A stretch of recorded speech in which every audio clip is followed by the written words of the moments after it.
All right, welcome to the premiere episode of Interfaith Interludes. I'm your host, Colin Kramer.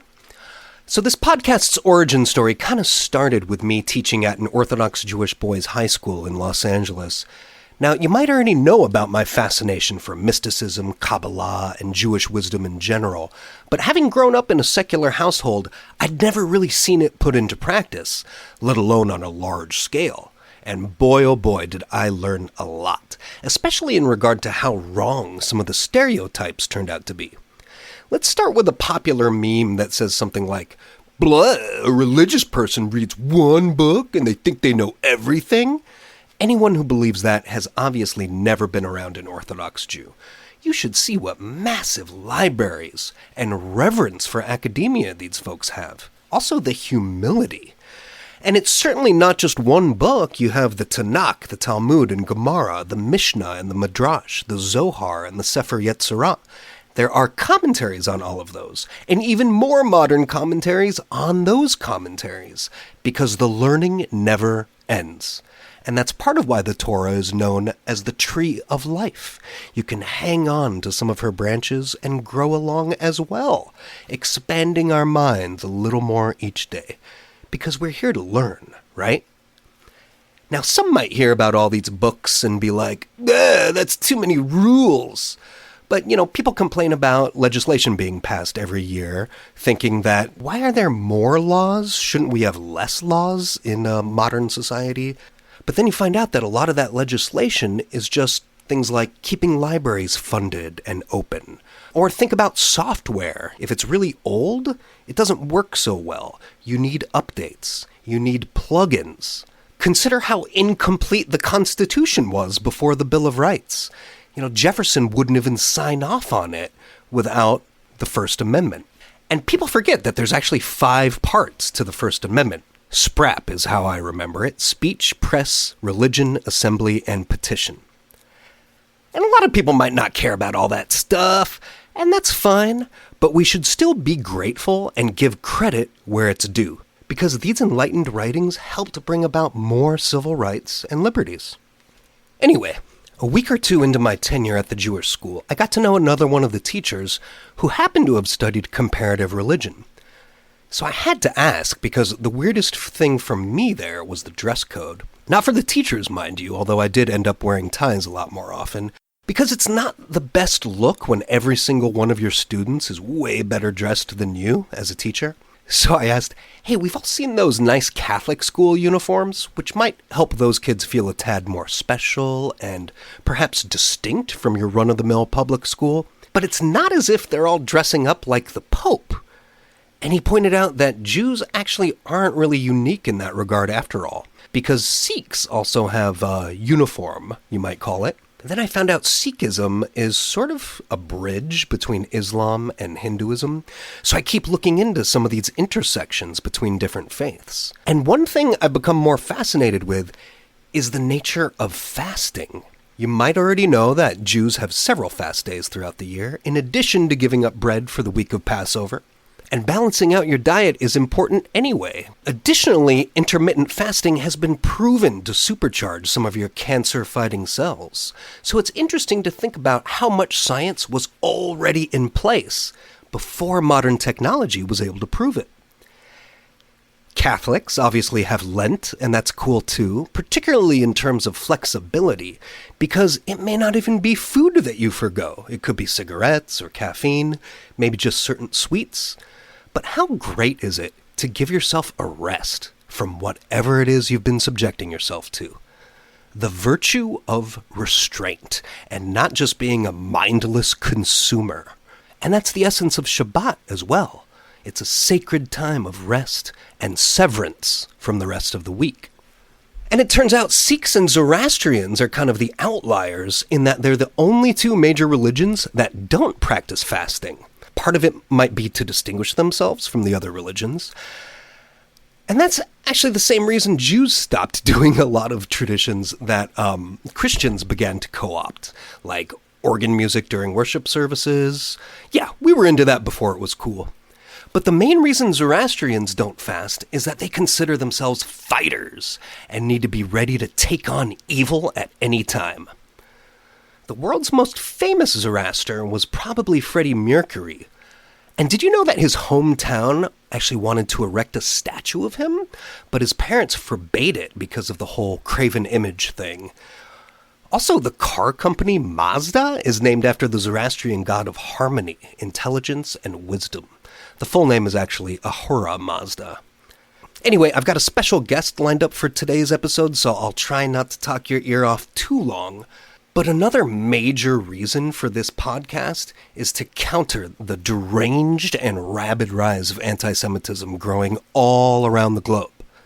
It was part of what motivated me to do a show about Charlottesville 7 years ago, only now it's even worse because we're getting it from the far right and the far left. And here you are, stuck in the middle with me. Did you ever see that Nickelodeon show, Hey Dude? I actually preferred Salute Your Shorts, but there was an excellent episode of Hey Dude in which the Native American character, Danny Lightfoot, had to educate this dork named Ted, who was being really dismissive about Native culture. And it's like, all right, you don't have to like us, but if that's the case, you shouldn't get to benefit from us either. So Ted accepts this challenge of basically fasting from any Native American products for the rest of the week. Which means that every time Ted goes for a Coca-Cola, Danny would be like, boo-boo. The cocoa bean was introduced by the Chinchepe people. And later the Aztecs and Mayans kind of perfected the grinding methods. But hey, there it is. And when Ted wanted a chocolate bar, Danny provided another friendly reminder about chocolate being a Native American discovery. And I think Ted's breaking point was probably when he tried taking an aspirin. And of course, Danny pointed out that aspirin comes from the willow tree bark, which was cultivated by the Karuk tribe. So if you're one of those people that despises religion or Israel, well, the first thing you should probably do is look at a map. I don't know how anyone, especially someone claiming to be a progressive, can root for 57 ethno-nationalist states, a lot of which do things like forcing women to wear hijabis, throwing gay people off of rooftops, taxing non-Muslims at astronomically higher rates, not to mention exterminating, expelling, and forcing millions of people to convert to Islam. And these are giant swaths of land. We're talking close to 30 million square miles. Compare that to Israel's 8,630 square miles. You really think that tiny sliver of land is the problem? And it's not even really a Jewish state. You have the Druze and the Bedouins. It's a multicultural oasis in the desert. The sole secular democracy in that region, and only Middle Eastern country to have gay marriage, free legal abortions to anyone that needs one. Israel's actually way ahead of the U.S. in that regard right now. And there are even Islamic Arabs serving at the highest levels of the IDF as generals, in addition to serving as justices on the Israeli Supreme Court. It's also a sanctuary for many queer and trans refugees that have had to flee for their lives. Now go ahead and name for me one Islamic country that allows Jews, Christians, or pagans to serve as generals in their army or as Supreme Court justices. And you can call them colonizers all you want, but Israel's actually the ultimate decolonization story. They've withstood Islamic conquest, Arabic imperialism, and British colonialism. But I guess the land back movement only applies to, every single ancient tribe except the Hebrews, right? Total number of Jews on our planet is in the 15 million range. For comparison, let's take just one country, Indonesia, which has 229 million Muslims. Total number of Muslims on Earth is close to 2 billion, and that's wonderful because, some of my best friends are Muslims. But so much for standing with the minority, right? So let's do the whole hey dude thing and consider what we might be taking for granted, or perhaps even should boycott if you have such a serious problem with Judaism. First, you should probably stop using the internet because we wouldn't even have it without the work of Leonard Kleinrock. You also might want to stay away from the polio vaccine since it was created by Jonas Salk, who refused to accept even a single penny in profit after saving us from the polio pandemic. In fact, it was the success of that vaccine, combined with the liberal economic policies of the 1950s, that made room for the nuclear family as we know it. infant mortality was down, and people could finally relax, have more kids, move to the suburbs, and spread out a little more. Speaking of which, did you know that the San Fernando Valley is actually considered to be the world's first suburb? In part, it's because of Los Angeles being the only city bisected by a mountain range. But the landscape also helped what's known as conservative Judaism become a much bigger denomination, because it's so spread out here in the valley that a lot of the Orthodox found out the hard way that you can't really walk to temple as easily as you could back in New York. And Salk is not the only Jew who dispels the myth of Jews being money grubbers. In fact, it's the only religion I know of that forbids any kind of business transactions or even handling money for an entire seventh of each week, the Sabbath. Plus, you've got the Jubilee year from Book of Leviticus, which mandates that all debts be forgiven. Leviticus also states that you should leave a corner of your field unharvested so that the poor have something to eat. It's also worth noting that charity doesn't really exist in Judaism, because if you look up that word, it means a voluntary act of giving, whereas to Jews, giving to the needy is mandatory. It's your duty and a core tenet of the faith. I am my brother's keeper. But it doesn't have to be a lot. So maybe every once in a while, instead of having Taco Bell delivered, just make your own rice and beans and use that DoorDash delivery fee to buy lunch for a Holocaust survivor. Hey, could be fun. We also start the school year in the fall because it's based on the tradition of Simchat Torah, when we literally rewind the Torah scrolls and begin studying the collective wisdom of the ages all over again. For Christ's sake, even the weekend comes from Shabbat. Are you ready to give up your weekends? Another stupid meme I see sometimes is the one that says, if your holy book mentions how to treat slaves, that's not a holy book. Well, again, you have to know your history to realize that slavery was the norm back then. In fact, it was still the norm just up until a few decades ago in places like Saudi Arabia. So how radical was it to have a book that said, I don't care who you are, everybody gets a day of unconditional rest? It's really a breakthrough. And kind of the origin of the labor movement. Another Jewish gift to the world is spring cleaning, which started with Passover preparations. Have you ever seen that video of El Al Airlines cleaning their planes before Passover? I wish every airline did that. I mean, it is really thorough. They get into every nook and crevice. And believe it or not, the Torah was the world's very first text that mandated ritual hand washing. Surgeons were acting like we were being superstitious all the way up until a couple centuries ago. So I'm kind of surprised more OCD people and germaphobes don't convert to Judaism just for the emphasis on hygiene alone. The whole cleanliness is next to godliness kind of thing.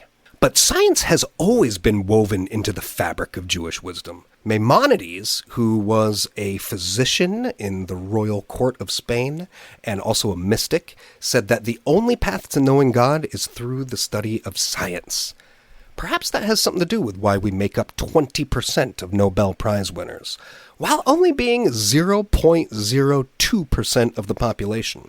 And the idea that we're superstitious is another serious inaccuracy. In fact, Judaism lacks the framework for superstition and even condemns lucky numbers and signs. That's part of why Moses destroyed the golden calf, since it was built to honor Taurus after the success of Exodus.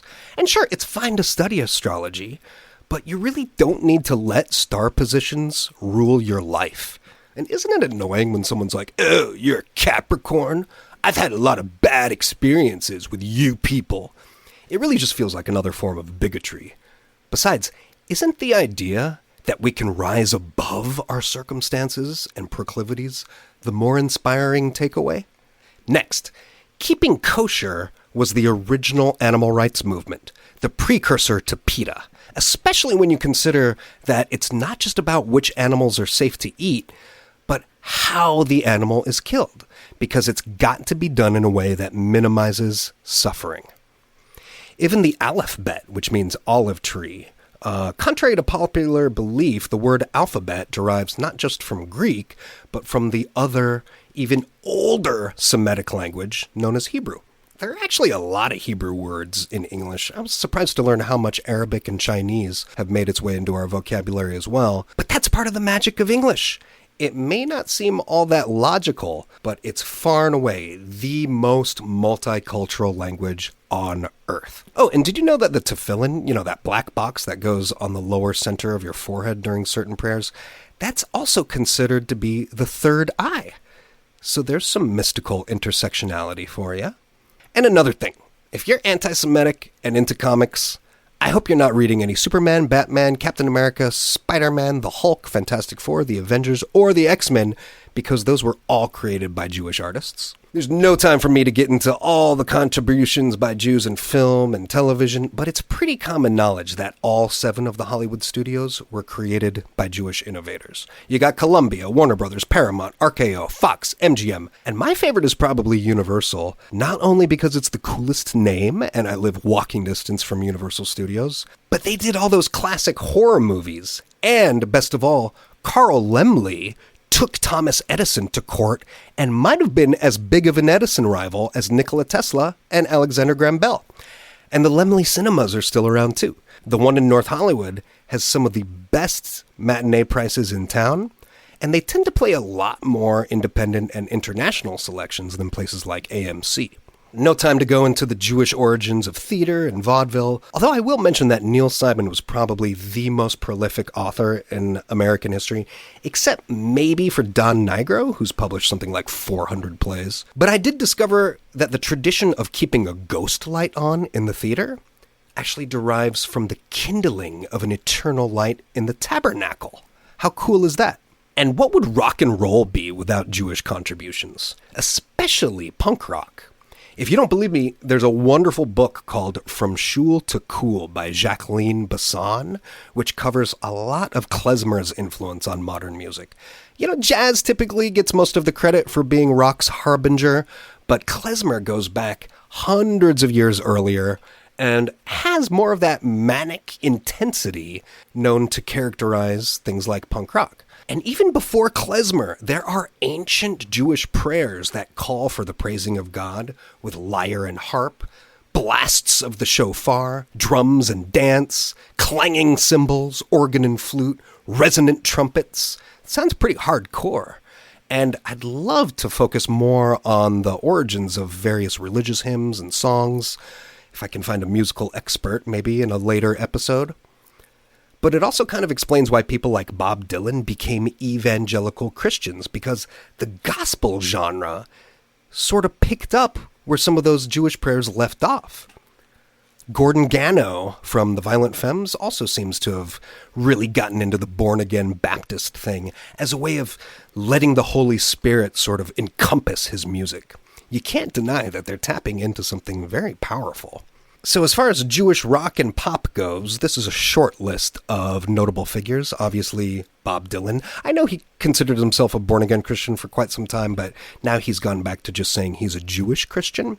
And also, I think a lot of people of that generation, just through osmosis, being born around the time of the Holocaust, kind of were trying to play it safe, You got Leonard Cohen, Robbie Krieger, the most talented member of The Doors, if you ask me, plus their producer, Paul Rothchild, Mick Jones of The Clash, Joey Ramone, Iggy Pop, Lou Reed, Mark Bolan, Jello Biafra, Al Jolson, Irving Berlin, The Gershwins, Eddie Cantor, Leonard Bernstein, David Lee Roth, Fat Mike Burkett from NoFX, David Geffen, Robbie Robertson, who was also Native American, Daryl Hall, Billy Joel, Gene Simmons and Paul Stanley, Geddy Lee of Rush, Neil Diamond, Norman Greenbaum, Wayne Kramer from the MC5, Malcolm McLaren, Art Garfunkel and Paul Simon, Donald Fagen of Steely Dan, Jefferson Airplane's co-founder Marty Balin, Brett Gurewitz from Bad Religion, Scott Ian from Anthrax, Steven Adler from Guns N' Roses, Perry Farrell, Danny Elfman, Lenny Kravitz, Randy Newman, Chris Stein,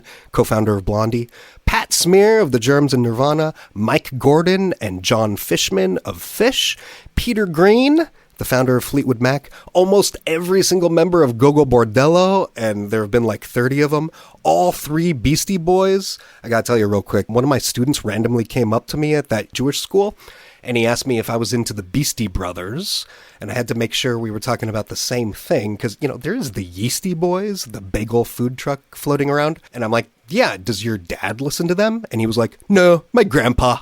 You got that guy with the really big hair from the Melvins, Buzz something, I think, Rob Zombie, Alice Cooper, and of course, Rick Rubin.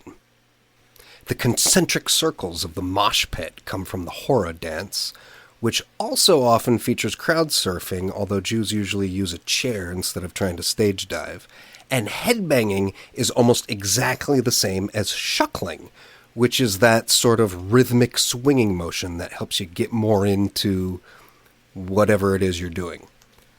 My favorite song ever written is Solidarity Forever, but not the Pete Seeger version. No, you have to hear the original by Ralph Hosea Chaplin. Hosea is Hebrew for rose, by the way. Granted, he only wrote the lyrics. The music is a reworking of the battle hymn, John Brown's Body. But take a look at those lyrics sometime, the original ones, that Pete Seeger edited for being too radical. Now, a lot of those people may not actually identify as Jewish anymore. It's actually interesting how it kind of serves as a stepping stone for a lot of people more than a lifestyle. But that doesn't change your DNA or your brain chemistry.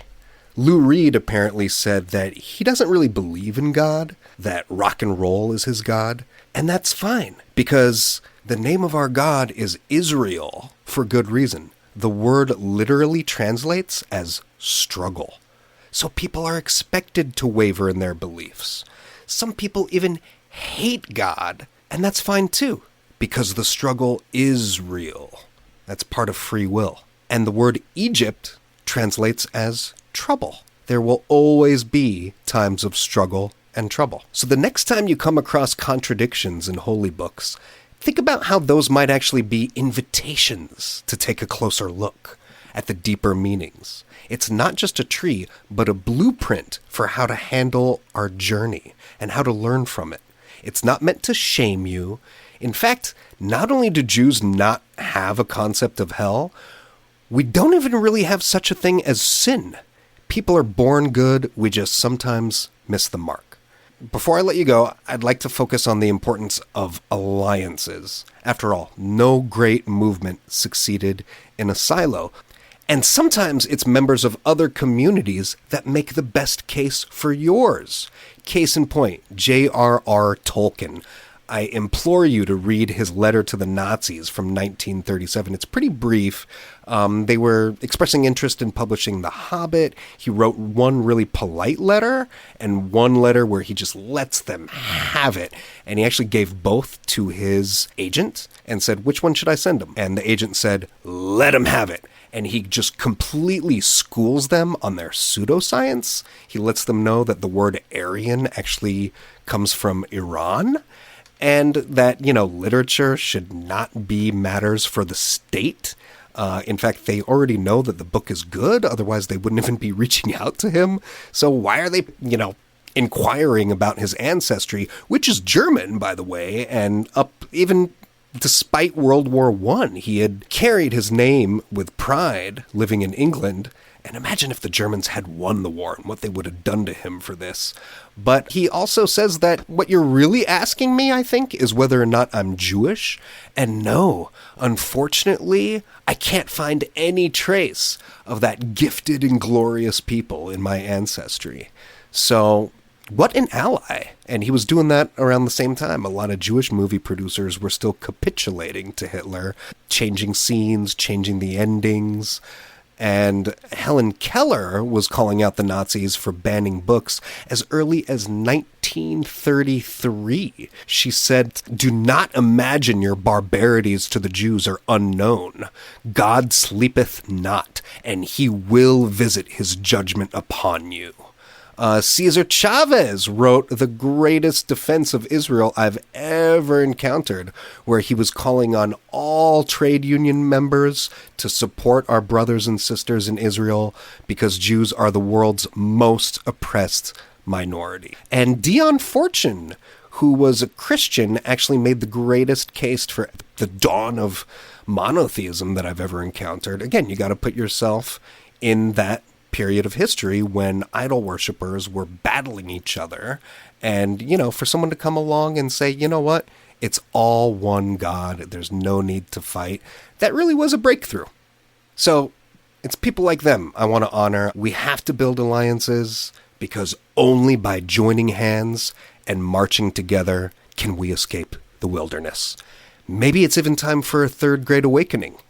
You know, they talk a lot about the Enlightenment in history books, but you don't hear nearly as much about the Great Awakening, which was a series of religious revivals. And if it wasn't for passionate religious people like John Brown and Dr. Martin Luther King Jr., we would not have had success with the abolitionist movement, environmentalism, women's rights, the labor movement, or civil rights. And if you're atheist or agnostic, I actually respect that as well, because I didn't believe in God for a really long time. It didn't help that I grew up in a hardcore right-wing evangelical Christian part of South Orange County. But eventually I realized you at least have a higher self. I mean, you don't even decide when to sneeze. You usually don't decide when to vomit either. There is a higher mechanism at play. The earth is obviously conscious to some degree. That's a higher power,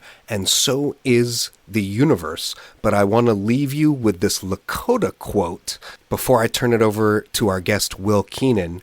They said that there are those of us who push our hand to the ground and we can feel the Creator pushing back.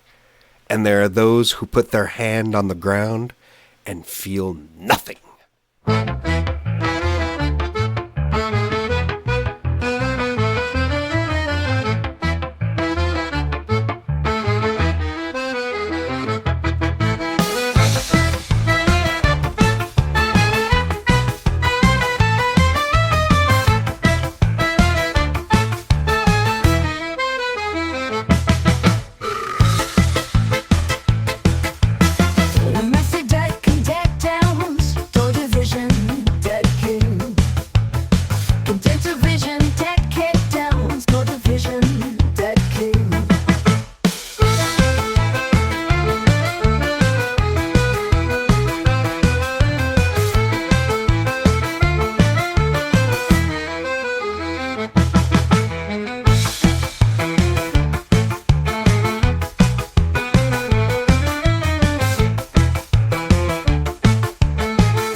All right, welcome back to Interfaith Interludes. This is extremely exciting, not only because it's the first episode, but also our guest today is someone whose work I've admired for over 2 decades. He's an award-winning actor, writer, producer, consultant, director. His IMDb credits will blow your mind. You might have seen him in Romeo and Juliet, Waiting, or Margarita Happy Hour.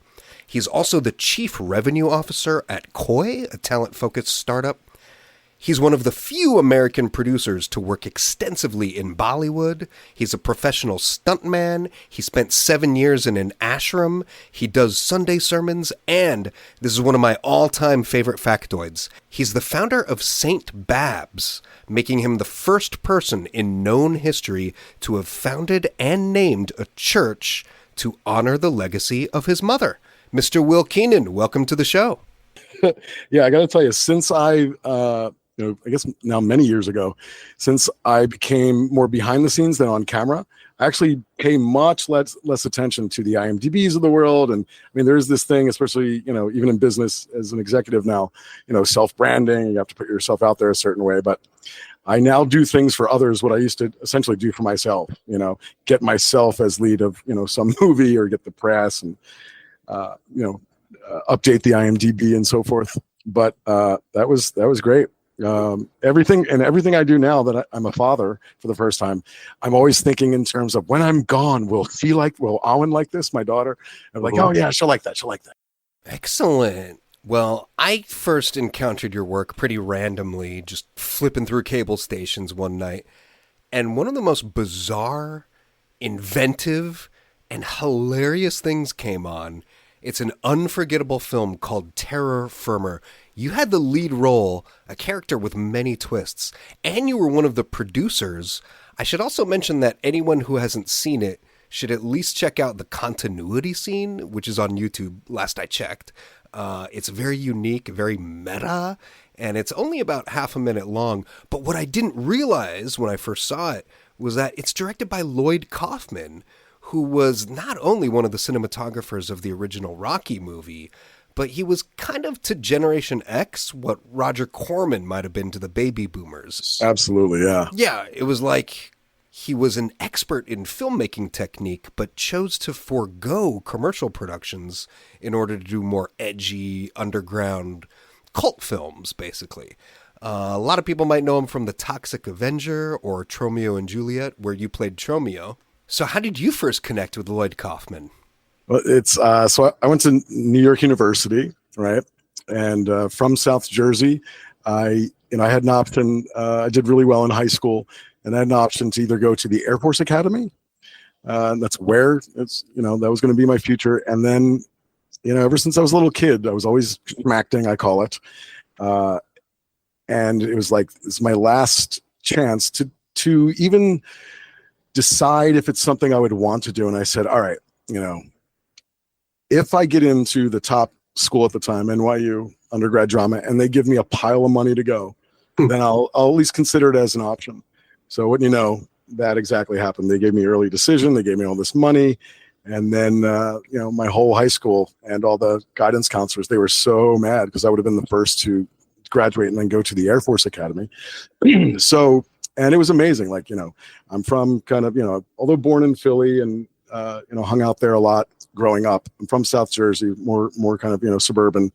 So New York City was amazing. And I was 16 and a half. I was always young for my grades. So when I started going there, and it was just, it was incredible. But to get my money's worth, even though I was getting all this financial aid, I double majored and double minored. So it was like drama, or theater and psychology, and then philosophy and dance. Ooh. And it was, during that time where I fell in love with performance art, kind of experimental theater, and I was doing Shakespeare. I really took Shakespeare seriously. And then towards the end, right when we were about to graduate, I'd said to myself, you know what? I don't care if I'm in debt for the rest of my life, paying off my student loans. I was fulfilled in 99-seat black box theaters, doing some really weird stuff, mind you. Maybe not as weird as the trauma stuff, but there was kind of a smooth transition from performance art, dance, avant-garde theater to like cult cinema, like Trauma was making. Sure. And it was the week before we were graduating, many years ago. And me and my buddies were sitting around my apartment on St. Mark's Place in the East Village. And everyone's kind of like wondering what we're going to do after graduation, and someone had a backstage paper there, which is, it's now online. It's for casting and stuff. And they're like, oh my God, Troma's casting Romeo and Juliet. And I was it was like four of us. I was the only one who was just like, what's Troma? I'd never seen a Troma movie, anything, but it intrigued me, and we were all going to go audition. And it said that there was, it was based on Shakespeare. And I'm not sure if in the original ad, it may have said like there was going to be real iambic pentameter, Shakespeare's, the language. And so I went down and I auditioned, and they immediately, started, kind of, I was then reading with Jane Jensen, who ended up being Juliet. I could tell I was going to get hired, but reading the whole script, I was like, oh my God, what the, while my friends were watching these movies when they were younger, I was, more of climbing trees and stuff. So I had no idea, but I said to myself, this is probably going to be the only chance I have to do actual Shakespeare on film, and it was. So there were some actual lines from, the play, sure. Romeo and Juliet, and the rest of the whole script was written in iambic pentameter by Mr. James Gunn, who, was essentially co-director at the time. Lloyd, usually brings on a right hand, like a James for Romeo and Juliet. And I was that person for Terror Firmer. So after Romeo and Juliet, I was then kind of, I caught the film bug, to be honest, because when I saw myself on screen the first time in Cannes at the market where they, where we premiered Tromeo, theater acting is very different from film acting, which is very different from TV acting, which is also very different from YouTube acting. YouTube and Troma are kind of, you have to be really big for this small screen, right. But on TV, and I found this out later when I played the fake white Michael Jackson in Law and Order's SVU. I didn't like I rarely like any of my performances. I'll just get that out there. I'm very critical. Most on camera people are. Some of them can't even look at themselves. But I kind of got into that world and starting in your first movie right out of college. We shot that summer, but being branded as Tromeo, I definitely. It was almost like a porn career. It opened up some doors, but it slammed other ones shut. But having caught the film bug by then, I was also, I remember on Tromeo, I was just so intrigued with what was going on with the camera and with James and Lloyd. So I was watching. And I really caught the bug because it was right after that I shot my first short film, which was called Hoof Boy. Because although, I'm an actor, I'm a Virgo, and I'm not a control freak, but I learned very early on, actors are, we're not taken seriously. Everyone thinks we're lying unless the camera's on when we're supposed to be lying. We're the last to know anything on the set. It's like actors are treated a certain way, and in some cases for good reason. So I caught that bug. But then I guess it was just a year and a half later, Lloyd was doing his next one. Like he used to do a movie like almost every 2 years or something. And he sent me the script and he wanted me to play the other male lead, Jerry, who's the big Troma, freak and all about the kind of Troma movies. Because, like you said, it's very meta. It's kind of like self-referential.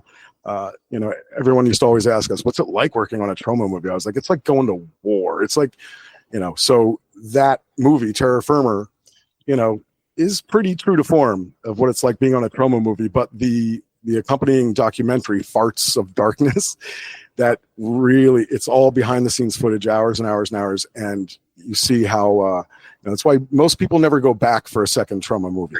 I did, because when Lloyd handed me the script, I had said to him, all right, look, I'll do this under a few conditions. I thought I had some leverage. I said, I don't want to play that character. I want to play this other character, the villain, but I want to regender it. I want it to be a hermaphrodite. And he was like, what are you talking about? That's crazy. And I had taken this women's studies class in NYU, and hermaphrodites were a part of it. And I was just blown away by the stats of hermaphrodites, how many are born, how many are corrected, this and that. and like how they're revered in other cultures and so forth. But in the West, it's kind of like, and there's 4 different kinds. There's true mermaphrodite, true firmaphrodite, and true firm. And some 2 lean more towards the male, 2 lean more towards the female, but only 1 on either side can actually procreate, reproduce.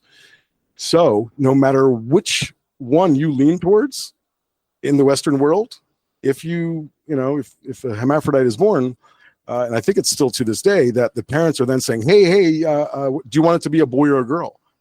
And depending on what they want, is it's corrected, so it could be a mermaphrodite, which leans more towards male, but in our culture, Western medical society, they immediately quote unquote correct it.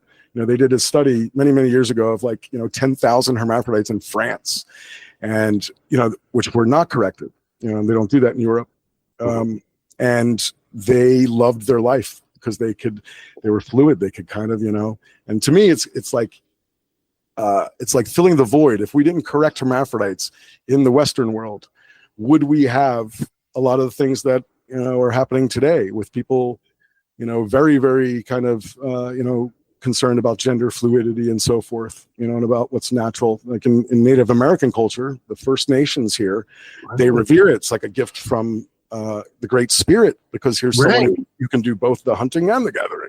So anyway, so I said that, and I said I want to be a producer. I want to learn more about it, and I want to be essentially the James Gunn. So I was the casting director. I was the producer. I rehearsed all the actors. I staged all the action, and that's how. And Lloyd, we would send him tapes every day during the development and pre-production process, and then he shows up to set, screams and yells, and the pizza guy delivers pizza, and he lets him direct a scene. It's crazy. It's nuts. But you learn so much. Like I always said, and he, Trauma, Lloyd ends up hiring a lot of first timers in key department head positions, because it's really tough job. No one is going to do it twice. I think it was the only person who went back and at least did, starred twice, but then took on some other roles. And I used to say, and I am somewhat proud of that performance. Lloyd always says, and I know it's part of his, his grassroots publicity shtick, but if it were a just world, Will Keenan would have been given an Oscar for that. So I am somewhat proud of that performance. And I used to say it was, cinema's first hermaphrodite serial killer, which is true. But nowadays, having taken kind of a tip from Lloyd about how to spin things, it's now I'm saying it's the first trans serial killer. And so that's how that happened. Yeah, you even got to murder somebody with a bong, which I feel like is got to be a first in cinema history. That was in the script, and that was the big death scenes like that, the bong, in that movie, the escalator, like they're the hardest to shoot, take the longest. I mean, days and days. Everything else, you get pretty much one take. Only the leads could ask for a second take if we wanted it. Which I got, but only like 2 or 3 tops. And it's a trauma movie. So, people would quit all the time, like every day, even actors, right? And there have been trauma movies, and I think, in one of the movies, it may have been Terra Firma, but definitely Tromeo. You'll see a kind of a supporting character or a minor character, come on once or twice, same name, and then it's played by someone completely different, from one scene to the next, because they quit earlier that day. Wow. And, you just put them in the costume and you act like nothing happened. Or they put a melon in its place, and kill that character off. The only, people, if you watch Farts of Darkness, you really see what it's like. Because it is like going to war. There's money, a lot of first timers, safety's first on a trauma set because of all these weird things going on. But and Lloyd screams and yells a lot. One of the reasons why people quit, it's very, very high pressure environment. You're not getting paid anything, if it maybe a little bit. I remember, I think I made $300 as Tromeo and never saw another dime. I may have made like $600 on Terra Firma. And I made sure, because I was the casting director as well, I made sure everyone got paid. It wasn't much, but they weren't planning on paying anybody. Trauma has a fan base. People just, they'll just show up to be in the movie, to be a PA on the movie. but it's I like to say, whatever you did on a trauma movie, head of production designer or something like that, even if you've never done it before, you're pretty much an expert by the end of it. Wow. That's why you'll never go back. It's a really, really good training ground. But the lead actors are the only ones that Lloyd doesn't yell at. And that's because if you've shot with your leads and they quit, then you actually have to reshoot, and that costs money. And, that is not trauma. Interesting. So how did you go from that to starting a church, or was it the other way around? Maybe a little bit. So I grew up, in this area, Philadelphia and South Jersey, Catholic, went to 12 years of Catholic school, or as I like to say, I was in for 12 years. And although that kind of pushed me away from, anything divine, let's say, some bad experiences there, when I went to NYU, and I really, kind of credit my mother with this. She always kind of instilled that faith in me. Just put it in God's hands, Billy. So she was a believer, and she wasn't like, a strict Catholic or anything, but she was the eldest of 7. She had 6 younger brothers and 5 younger brothers and 1 sister. And they grew up in Philadelphia, not wealthy or anything. So, she had it rough, and her belief in God was definitely, passed on to myself and my sisters. So I had it in there, and it was, kind of the Catholic church and Catholic school that, kind of turned me off to, dogma, let's say. But when I went to NYU, it was mainly the booksellers in the East Village and so forth, because I would be going to class, and I was always a reader, and I'd be looking at, these books, and I'd see the Upanishads or, the Zohar, or I would see all these sacred texts, and I would buy them, and I'd be like, this is going to, my intuition was this is going to come in handy later, And then I just started, collecting these books, and I had a really nice, by the time, I was graduating, I had a really nice library, and I started to dip into the books. I taught myself meditation. I kind of, I could probably have a degree in comparative religion, because I studied all the religions, all the major religions, and some not so major, and each one also has its mystical branch, So with Judaism, it's Kabbalah. For Hinduism, it's the yogis. For Islam, they say it's the Sufis. For Christians, it's the contemplatives or the Gnostics, Mm-hmm. And what I realized is that all the mystical branches are pretty much saying the same thing. Many paths, to the same place. I mean, Kabbalah has yoga postures and breathing exercises, even Jesus, right, in the New Testament, I believe he definitely alludes to more kind of secret, deeper teachings. The masses he taught in parables, but for his disciples, he taught in other ways. And I think that was, at least a lot of people say it's from, having a close knit, and they would do these intense, maybe some was based in Kabbalah, he was Jewish, right? These intense spiritual practices. So when he says something like, the light of the body is the eye. Therefore, if thine eye be single, thy whole body shall be full of light. Now, to someone who hasn't studied, I'll never pronounce it right, the Kutestra Katanya in Hinduism, the spiritual third eye, your spiritual eye between your eyebrows.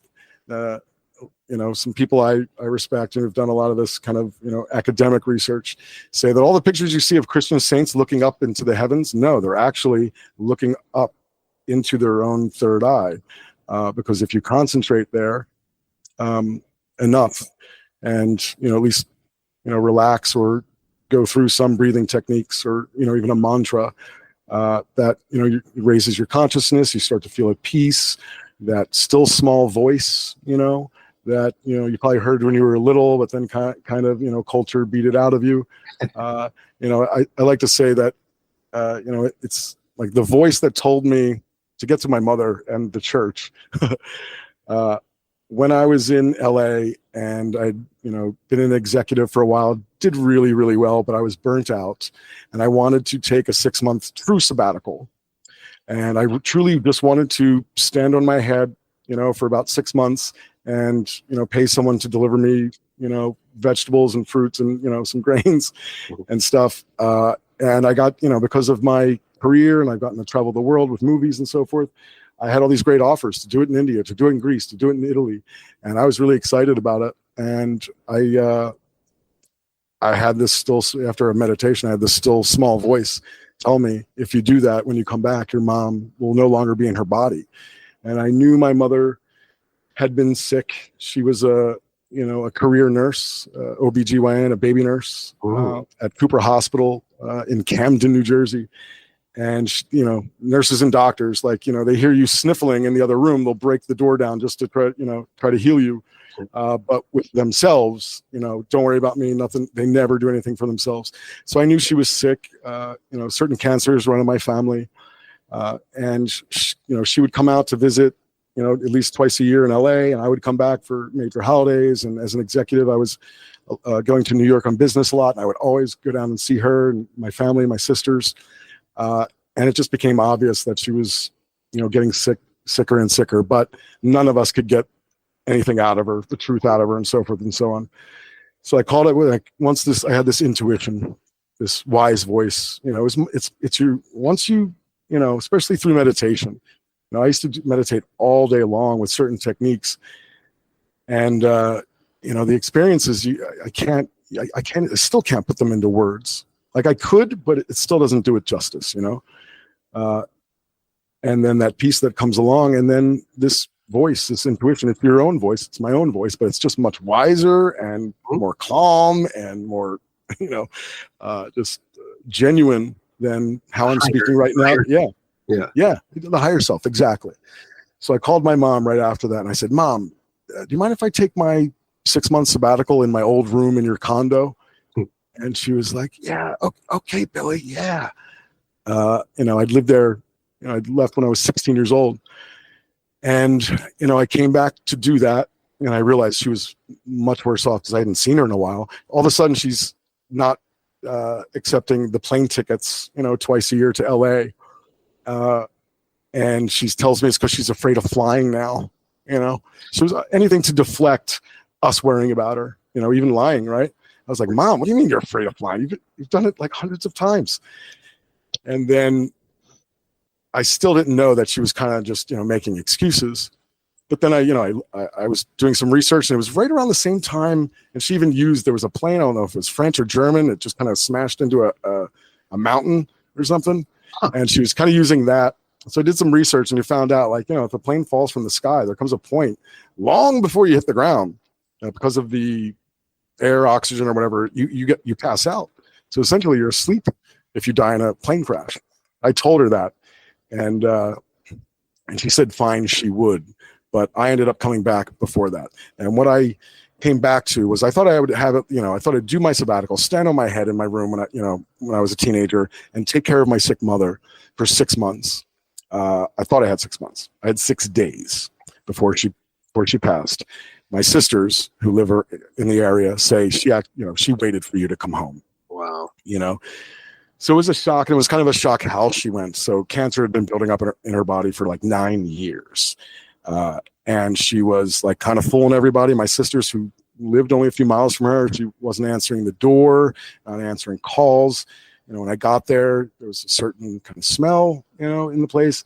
I hugged her, and I don't know if we should get into all this, especially because some of it's visual, but I hugged her, and it was just like this huge thing on her chest. Found out later it was a 36 double D bra, which one cup she was using to hold the tumor that was on her chest, which I saw at the hospital when they peeled it off. And the tumor itself looked like an alien coming out of her chest with all sorts of different colors and stuff. So she had been hiding this for a while, and the nurse, as she is, doing nothing, not even putting ointment on it. She was using a 36 double D bra. She was a petite woman, to hold this tumor. And in her bathroom, she was using maxi pads as bandages with here's a nurse, right? Career nurse. Wow. So when that happened, I stayed in the condo. I was going through I was mourning the process. And rather than cut my sabbatical short or go back to LA, I decided to stay, mourn, kind of tidy up her affairs in this condo where I was living. and reconnect with some family and friends. But, so I was in that condo for like 3 or 4 months, and I put myself through, I guess because of my history as an actor and being, like wanting to explore things. Mm-hmm. I was just going through certain exercises where I was trying to essentially imagine what it was like for the past number of years, her walking around doing things. And it was somewhat morbid. I gotta say, I'm glad I went through it, but it was somewhat morbid. And I started, so we're about an hour, about 15 minutes from Philly and about an hour north of the Jersey Cape, the southern tip of New Jersey, where we always used to vacation when I was a kid. And I have blood relatives down there. So I started taking trips down there to reconnect with relatives. And I got tired of taking the Atlantic City Expressway and the Garden State Parkway. And I was taking the back roads. And one day I was driving by one of these old, in rural New Jersey. And this is closer to the Delaware Riverside down there. It's farmland. It's why they call it the Garden State, And I see this really old, cool looking church for sale. And the spirit moved me. I just kind of pulled over, and there's not much around, and it's this old historic building, church building. It looks like it had been closed for a while, and it has this cemetery around it, about 2 acres worth. I was walking around the cemetery, and people were born in the 1700s buried there, and all the famous names that kind of founded Cape May County are all buried there.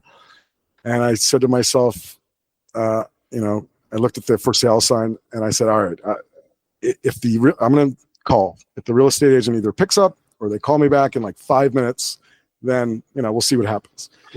And I was just surprised. They called back 5 minutes later, like, oh my God, you're there? I'll be right over. Because they've been trying to sell the place for like 6 or 10 years. Wow. So from the outside, it looked, it looked like it was falling into disrepair, but the inside, and it was a Methodist church from 1896, right? The inside looked pristine, and it was like original wood, ceiling, floor, everything. It was amazing. Mm. And on the way out, I made an offer, and I said, it's good for 3 days. And then that's how it all happened. So one of the things I realized or found out going through my mom's stuff after she passed was that she very well could have gone on to become a doctor. And, doctors revered her. One of them even got in touch with me after they couldn't make it to their funeral because they were then in California, and they said she was the Mother Teresa of nursing. Right. At this place, it didn't matter who you were. She always made them feel loved. And in Camden, New Jersey, you had a lot. She was taking care of a lot of people. There was homeless people. There were people who were having mental issues, drug issues, and so forth. And the doctors revered her. But I realized through her paperwork that she very well could have gone on to become a doctor, but she put, as a single parent, myself and my sisters through college. So I said to myself, I want to keep her legacy going. I had saved up some money, and I want to start a foundation, technically a church, in her name. Didn't realize it was like, making history. No one's ever named a church after their own dead mother before. But to kind of give back to that community, which we did, for a number of years. Like we've provided emergency shelter to hundreds and hundreds of people, brought a lot of money to the local economy, hired a lot of people or placed them, with employment, gave lots of kids and families, underprivileged families, computer equipment, music equipment. We were getting grants from, the local governments and chains like Wawa. So, I don't know what else to say other than like, that's what I did for a long time. And I was totally happy. I got to be honest. Like I've had some really challenging gigs in my career. Like try to get Shirley MacLaine out of her trailer. Okay. I was the only one who could do it. Or try to get money back from Lil Wayne. But running this church, with my last job before that, I had a staff of 40 people and I had like 3 assistants, So, a few volunteers started, but it was a lot of work, and it was the most challenging gig I've ever had, but also the most fulfilling, because it was like you're there. You can tell you're making a difference with with people like one-on-one, you know. But I did not expect to get into a relationship and fall in love. Like I was pretty much set on being a monk, you know, and giving my life to this organization that I started in honor of my mother, but giving my life to God and just trying to help people. And it's kind of what I always wanted to do.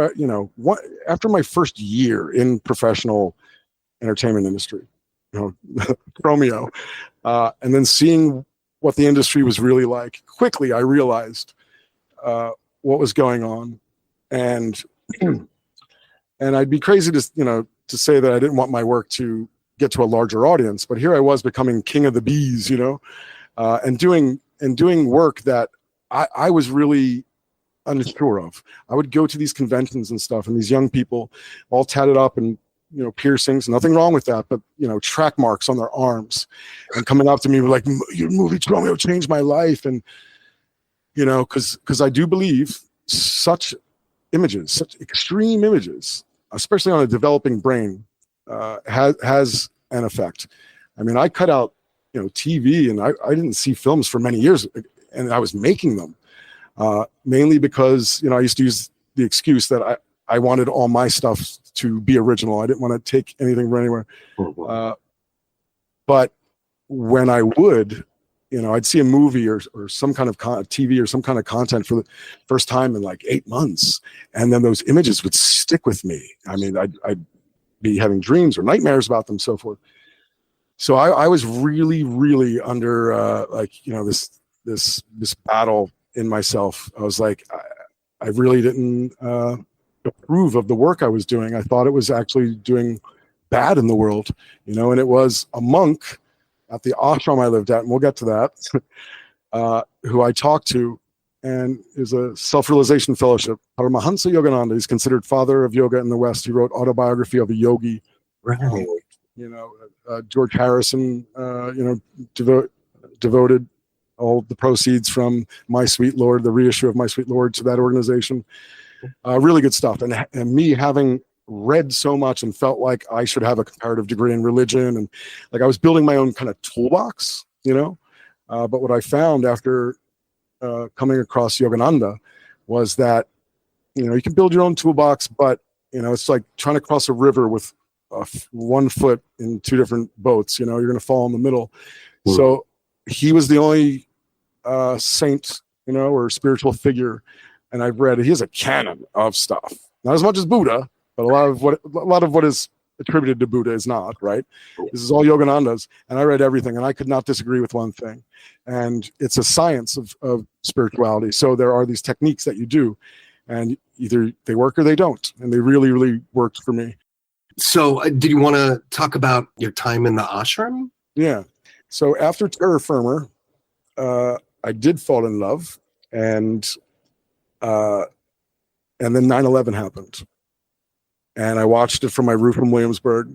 Whoa. And it had a major effect on everyone I know, myself included. You know, I watched, you know, the towers go down, and then, you know, I was right, had this big loft right in Williamsburg, right where the bridge is there, you know, and like it's elevated, and, you know, the JZM line, I used to call it the JZM line, subway used to be like 12 feet out my window. So I went on the roof and watched it, and within an hour or two, because all the subways were shut down, everything was shut down, I just see this mass of what looked like zombies crossing the bridge to go home, and they're just covered in soot and moving really slowly. It was like, you know, a zombie movie. And then the whole city, I mean, the whole world was so affected by that, but the city just got crazy. People were just, you know, I mean, I walked downstairs like 2 days later, I see someone get thrown into a storefront through the glass, and it was insane. So my girlfriend and I, at the time, we decided to move to LA. But I should backtrack. Before that, I was going to retire from the industry, and I remember telling my mother this, and I was going to become a monk, and I was going to go out to the Himalayas, the Himalayan mountains. And I was really dead set on doing that. but I fell in love, and it's kind of like what they say a 9/11 relationship was, because this girl I was in love with, who appears in Terra Firma, by the way, and I did not know she liked me at all. But anyway, once that happened, I think a lot of people can relate to this. Once 9/11 happened, it put into question your life, your career, your relationship.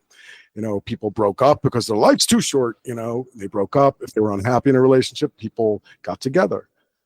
And I just remember, I don't know how, I think it was like 3 days after, subway still wasn't running. I just started walking across the bridge to go to this girl who lived on the Lower East Side, like probably 15 or so blocks, you know, from the end of the bridge on the Manhattan side. And who do I meet in the middle of the bridge walking towards me was this girl. So that was kind of it. We fell in love, and then I'm kind of like torn between what I wanted to do, you know, and I remember I was talking to my mother. She's like, "Put it in God's hands, Billy." So anyway, we move out to LA, and we can't find a place to live. This is like the first few days there. I have a friend there who says, "Oh, you know, it's LA. We have an extra room. Take your time. Even 6 months. Just, you know, you can take your time, look for a place." Da, da, da. But after 3 days, they were already giving us, you know, the kind of like, "Yeah, you guys got to." But I had bad credit at the time. My then wife had no credit. She's European, and she hadn't established any credit here. So we were getting turned down from, like, you know, shoebox bachelor pads, and we didn't have much money, but we had enough, but we were just getting turned down. And then, and I just picked up a rinky-dink motorcycle just so we could tool around and look for places.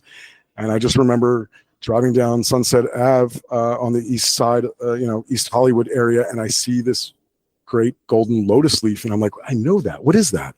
And it was from the picture in the back of Autobiography of a Yogi, the Yogananda book. Yeah. And I was just like, you know what, I'm pulling in here. So we pulled in, and I'm like, wow, this is it, you know, because I was really into Yogananda at the time. And I was like, this is amazing. And, you know, that property, which has been around for a long, long time, takes up like half the block. And beyond the temple, it's like beautiful, you know, waterfalls and meditation benches and flowers, just gorgeous, right in the middle of, like, you know, Hollywood, East Hollywood. And then start walking in the back, and we see these little cottages, and it looks like people live there. So on the way out, I go to the bookstore area, and there's this elderly woman, and she's like, you know, a volunteer. I was like, hey, tell me about the, looks like there's apartments back there. We're looking for apartments. She's like, oh no, that's only for the monastics and Kriya bonds, people who are initiated into Kriya yoga, you know, the discipline that Yogananda, Sri Yukteswar, Mahavatar Babaji, it's a certain, you know, Raha royal yoga. And people who've been studying it for 2 years who get initiated. I'm like, oh, okay. But again, the intuition, the little voice said, persist. So I called up the headquarters, which is in Mount Washington, and I just left this message. And I don't really remember what I said, except, you know, that, hey, my wife and I, like, you know, I've been studying Yogananda, and you know, we really need a place. And so I get a call back from the guy. It was a guy. He was not a monastic. He was like an administrator, and I guess I just, you know, said my piece to him. I don't remember what I said, because he called us back like an hour later, and he said, and this is not me. Like, I feel like just I was in the zone. The white hot desire was there, and the intention behind it was pure, right?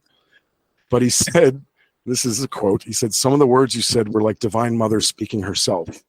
He's like, if you meet the property manager there, who's also not a part of it, just more of a, you know, a vendor, and you have, I think it was $1,500, you can move right in. And I was like, yeah. And then we moved into an apartment in an ashram of Self-Realization Fellowship. And that first month especially, I was so, because we weren't 2 years initiated into Kriya Yoga, we weren't already a part of that community, I was so afraid of, like, being found out, and like, they're not supposed to be here, you know. So I would be walking around with like a white sheet on my head, just saying, God bless to everybody, you know. And I probably made myself stand out even more, But then being there for a little while, you realize, oh no, these are normal people. They just have a certain discipline. They try to meditate and they follow Yogananda's teachings. And then I became an usher. I used to teach the energization exercises. I got really involved there. And at the same time, I'm still doing this Hollywood career. This is when I got, played the fake white Michael Jackson on Law and Order. And I was, still doing some of the cult indie movies, but I started producing at the same time, again, because I had, I want to do more than just be on camera. So I was producing independent films. So like dealing with Hollywood and agents and all that, all that comes with it during the day. And then being able to, for 7 years, be able to walk through those gates into technically an ashram and live that life. Like it's essentially what kept me, kept me sane in the industry, but I think, kept me at least, trying to be a good person, let's say, which is the same thing. I think you asked someone what you had emailed me, when I was making those crazy cult movies, back in the late 90s, early 2000s, before I left, especially before I left New York City, even back then, I was having a real problem because I was so good at it, right? I was so good at playing these sick and twisted characters. And everyone's like, oh, only you can do that, Will. And I'm like, why me? And I realized it's because, I think because I was a psych major as well, and with kind of like a focus on abnormal psychology, I thought it would add a little color to the characters I would play, and it sure did. But I was having a real tough time of it. Like I know certain actors who shall remain nameless. Some of them, your audience would know, who never came out of character sometimes because they just, there's the whole process. Even in acting schools, they teach you, how to kind of, de-escalate, how to get out of the character. But every character you play, there's a lot of yourself in it. And also every character you play, especially if it's intense, some of it stays with you, unless you can do a full kind of, clearing of the spirits. So what helped me back then was based on those books that I had been pulling off, buying from booksellers in college that I had been reading during these times. I started writing and performing. I'd finish, we'd get done at like midnight, shooting terra firma on the waterfront, with me being, just sick and twisted stuff under the guise of comedy. And then at 12:30 or 1, I would walk into a coffee shop that was having a open mic spoken word kind of thing, and I would do what I call spiritual rap poetry. And so I have a small book out. I think you can get it on Amazon. It's called The Tao of Will, and those are all and they read as poems, but I used to perform them. It was a completely kind of different thing. I'm a broad performer in things like the Tomo movies. And I'm sure when I did my spoken word rap poetry, people thought I was pretty broad as well, but it kind of, it was one way besides, cause I hadn't really started fully meditating a lot then. So it was one way for me to kind of reset after doing sick and twisted stuff that I was always worried about how it would affect people, this is what I was getting to. At the ashram, when I was being offered these crazy roles again, and I was producing at the same time. I went to a monk and I was like, I don't know what to do about this. It's like, they're offering money but I'm scared, that it's going to affect people. And he said to me, you know what Yogananda told, because there were, back in the day when Yogananda was there, and his, a lot of entertainment industry types, loved him and learned to meditate from him and, took in his talks and stuff. I'm going to tell, and the monk says to me, I'm going to tell you what Yogananda told an actor back then who was worried about the very same thing. And he said, better it's you playing these characters than someone else who's really messed up, because the energy, the vibes from the screen are very different when someone like you who, believes in the higher self and tries to be a good person and studies certain ancient spiritual techniques, better for someone like you to be a chameleon and play those characters, because if a truly evil person does it, it can have, much worse impact on the impressionable viewer, which I believe. Wow. Yeah, that kind of reminds me of a Wes Craven quote that was in like one of the later Freddy Krueger movies, like Wes Craven's New Nightmare. I think that was my favorite one because it was really meta, but he's in it near the end and he's got this fascinating monologue and they're basically harassing him like, why do you keep making these movies? You're terrifying my child. I don't even let him see any of these movies, but he knows about Freddy because of the same way every kid knows about Santa. You know, it's become part of our lore and mythology. And there's this line about the power of storytelling. And by being in control of the story, you're able to kind of keep that genie in the lamp. Yeah, absolutely. Absolutely. And, you know, just to let you know, like I still don't watch movies, especially the kind of ones I've made, you know. At least as an actor, you know, I can't handle horror movies. It just sticks with me. It's not that I get scared or anything. It's like, it's just, I guess I'm a sensitive type with images. They're very powerful. You know, the other thing Yogananda, you know, said and wrote was that there has to be, you know, for this grand show, this great Lila play of life to go on. You know, if it were perfect, right, it'd be heaven on earth. There'd be no reason to have this school of life. You know, that I do believe we have to keep coming back to, maybe not Earth, but to learn lessons we did not in an incarnation, right? Mm-hmm. But he said, you know, for the show to go on, there has to be a villain.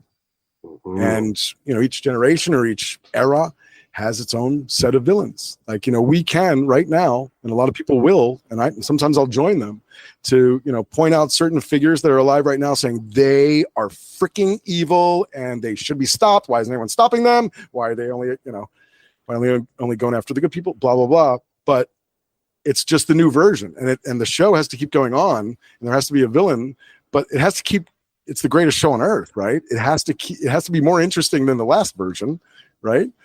And that although I am truly concerned about various aspects of life on Earth right now, you know, before I think we started recording, we were talking about climate change.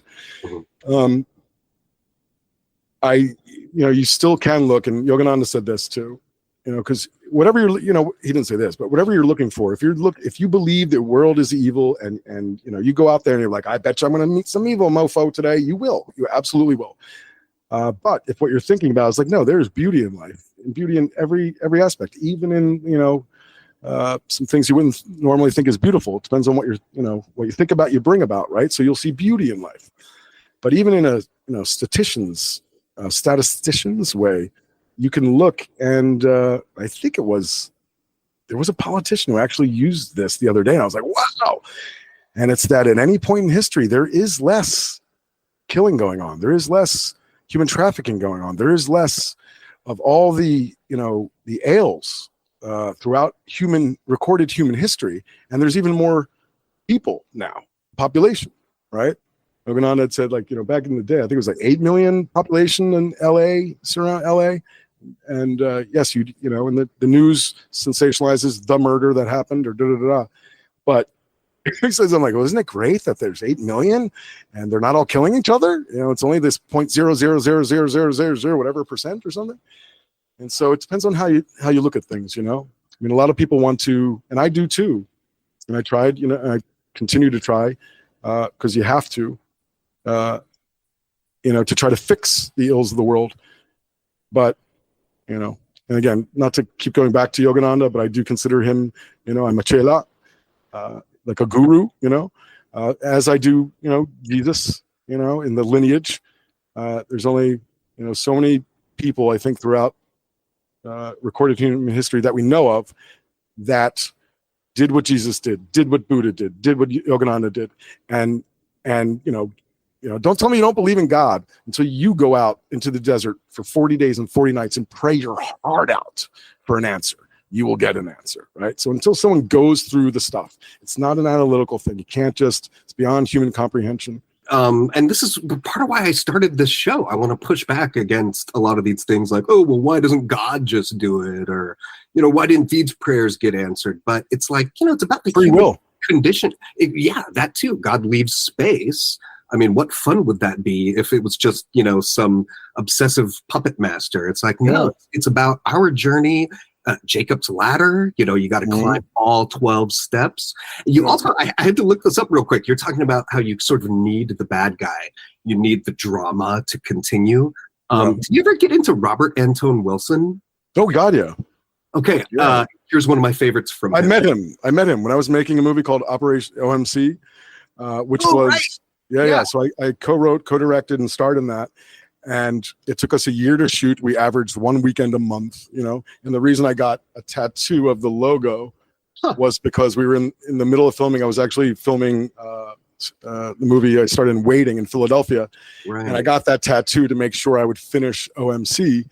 But OMC was our attempt at taking what was at the time every known conspiracy theory, which a lot of them come off as comical, let's be honest, and put them in one movie.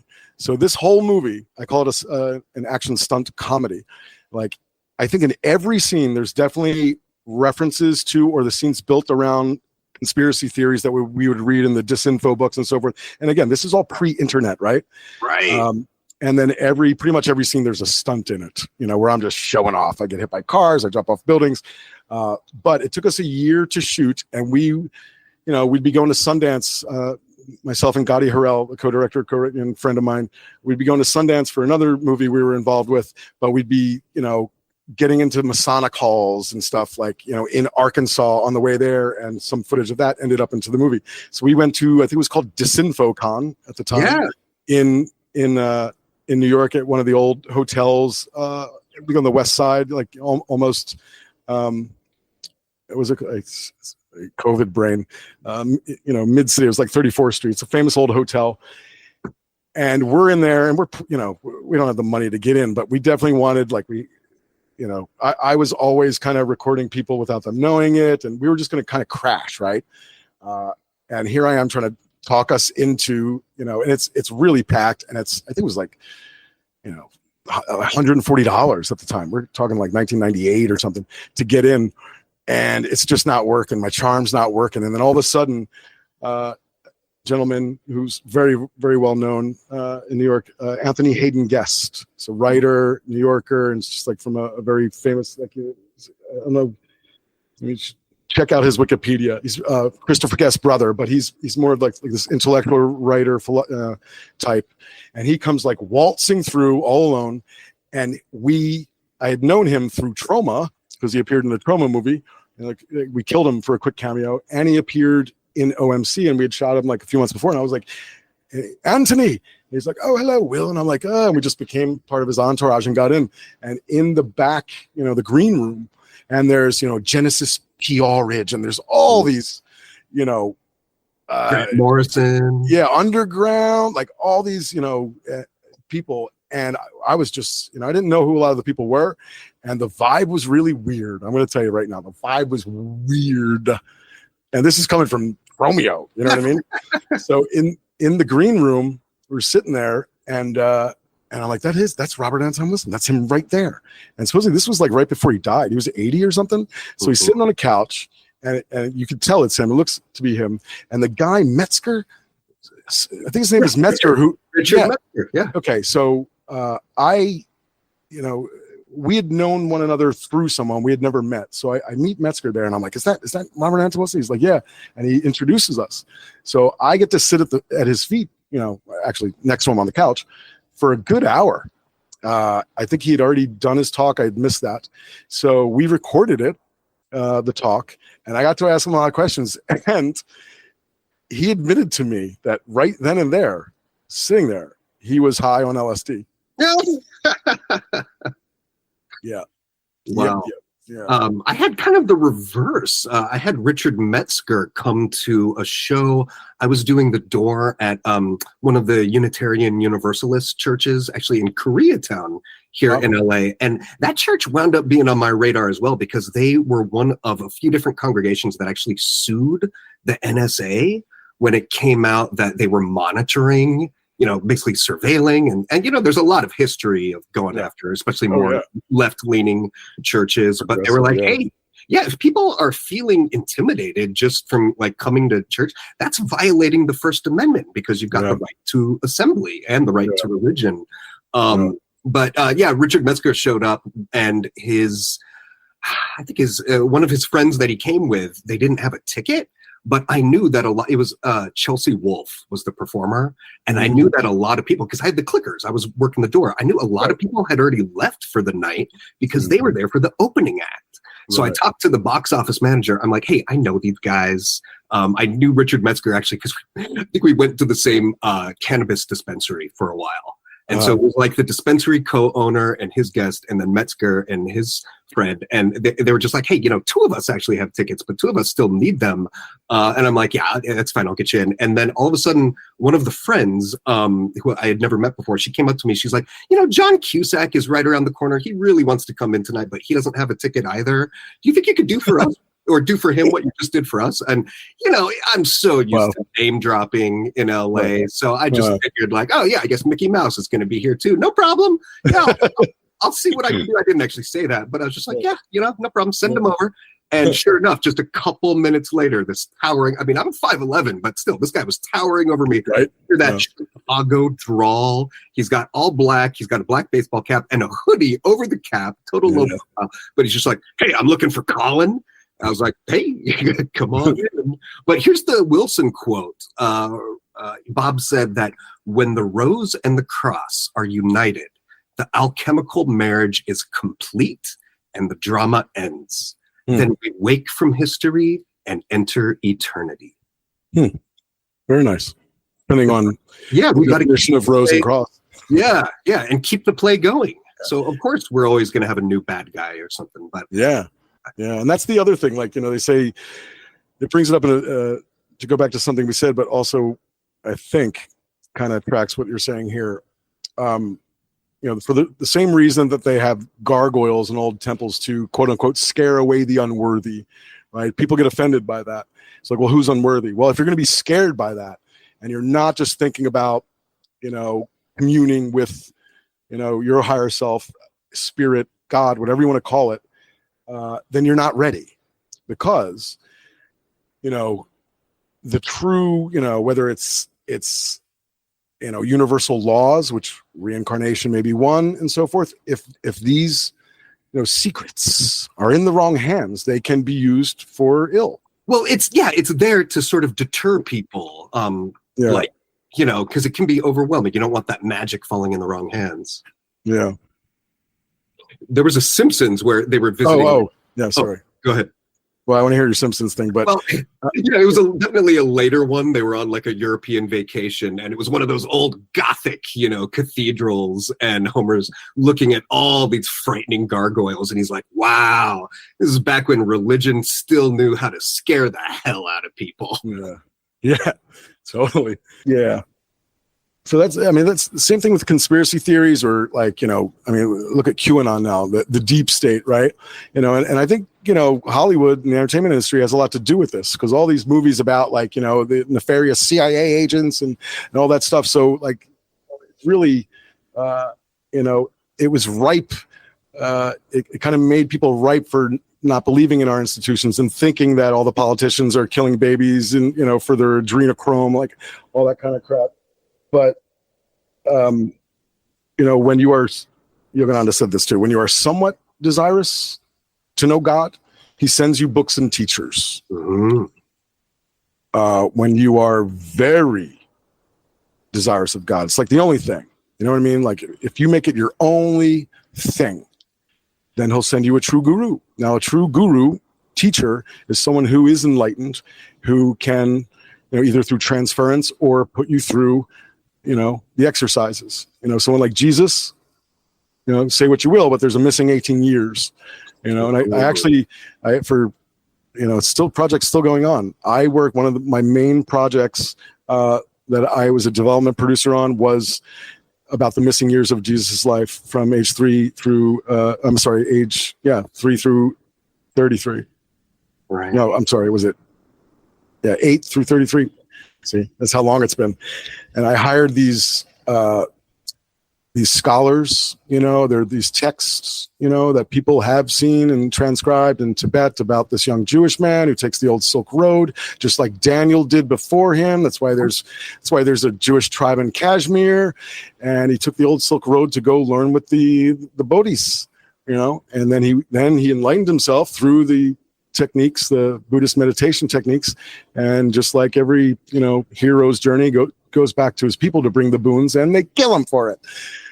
So it was a script that's still, and it was optioned by a big production company in Hollywood years and years ago, and then got stuck in development hell essentially. Like I've had a few projects that on the cover of Variety, this is getting made, and then it attracts everyone and if you don't have the final signing power, a lot of cooks in the kitchen, and then you end up spending millions of dollars, and now that you have no, the chain of title isn't clean, and and you can't get it financed anymore. That was one of them. But oddly enough, it just kind of came back, that particular project. Okay, yeah. Some people got in touch and they want to take it out again. They think it's a good time. And like you're saying, with kind of multi-faith, interfaith, and like I was saying before about, if you study the mystical branches of each religion you can think of, even Zoroastrianism, they all lead to the same place, and they're all just, it's like in India they have the masala, spices, just like they do, and it's just a different kind of cultural aspect. There's theories that Jesus didn't even exist, I don't believe that. But, they point to the fact that, the Buddhist canon, there's no way, it's all from him. People ascribe to him. And Buddha you can find this. He promoted his disciples to go out into the world as far as you can go and to teach, teach what I've taught you. And he told them to kind of just, envelop it into local lore, So some people think that, and again, I do not subscribe to this, but, when you look up about Jesus, one of the reasons he's one of the most controversial figures, I believe, is because of these things, because there is no true, there's the four gospels, which we're after. And there's scholars who looked at the Bible, Old Testament and New Testament, but especially the gospels. And you can, it's like when you track a Google Doc now, how many drafts it went through, like, right. Holy moly, like so much stuff. I'm surprised they left in what they did, because there are, obvious references to certain, higher spiritual techniques that Jesus taught, and there's references to reincarnation in the New Testament, but that's not the stuff anyone brings up, right? Right. Yeah, it's fascinating how many people, and that's another reason I'm doing this show, to push back against a lot of these, just really the general dismissiveness. I mean, especially in more left-leaning circles, a lot of people just, they might have had situations like you, where maybe they were really turned off by some of the dogma that they were exposed to in their upbringing. But, that's like tuning through TV stations. It's going to take a while to find something that resonates with you. But when people just completely dismiss, I could understand saying, of course, he may not have been the Messiah or something like that, but to act like it's all just fairy tales, you're really not paying attention. There's Roman history, there's the Maccabees history, and even of course, you go back far enough, like Noah and Adam, I can see how over time, maybe some of those stories were sort of exaggerated to get an even greater truth across. Yeah. But by the time you get to every culture has their flood, right, story. Right. And Exodus, there are Egyptian historians that are not Jewish, but they acknowledge, there was this foreign governor in charge around that time. Yeah. So whether you think of it as a myth, they're all still really important stories. And I've actually been reading this physicist called Gerald Schroeder, and he's an Orthodox Jewish, I think he's won some awards for his physics work, and he's kind of trying to reconcile numbers from the Torah, which tends to be the biggest complaint, is some of the numbers and dates and stuff not adding up. Right. And he's using Einsteinian formulas to sort of make sense of them. And what he's getting at is that, like, yeah, time does stretch. It's the Big Bang Theory. And it's fascinating how in the book of Genesis, they talk about how it started in the heavens, then it went to the earth, then you had watery animals, then flying animals, then land animals. That is so much closer to what we actually know than a lot of the scientists who came in between, people like Aristotle, who tried to give an exact day of creation. But it's fascinating stuff. Yeah. What we were saying before about, especially people on the left, they kind of, oh, you're religious, or, oh, yeah. I think it does, definitely have to do, I can only speak for myself, but yeah, growing up, the time I did within Catholicism, there's a lot there that can really, really, kind of make one stop believing in a God. I think that's with all the major especially Christian denominations. Also, it's just like you look at, this rise of Christian nationalism right now, and there's some of the most, just the opposite of what Jesus taught, and yet they have the cross and their Twitter handle and say that. So I think that they turn people off as well. But just like Jesus said, it's like, go in your closet, pray to your Father. Don't let anyone know. Like, it's the kingdom of God is within. And I also said, what I can do, you can do, and more. Like, that's the promise, right? So, through, I think things like meditation, going out into the desert for 40 days and 40 nights, and talking, just like, we all hear our own voice in our head anyway, but just cutting everything out. Our senses are in many ways are what's holding us back. So when you meditate, we close the cartilage in the ears, we close our eyes and look up into our third eye. We stay still. We have certain breathing techniques that oxygenate the blood and slow things down, slow the thoughts down.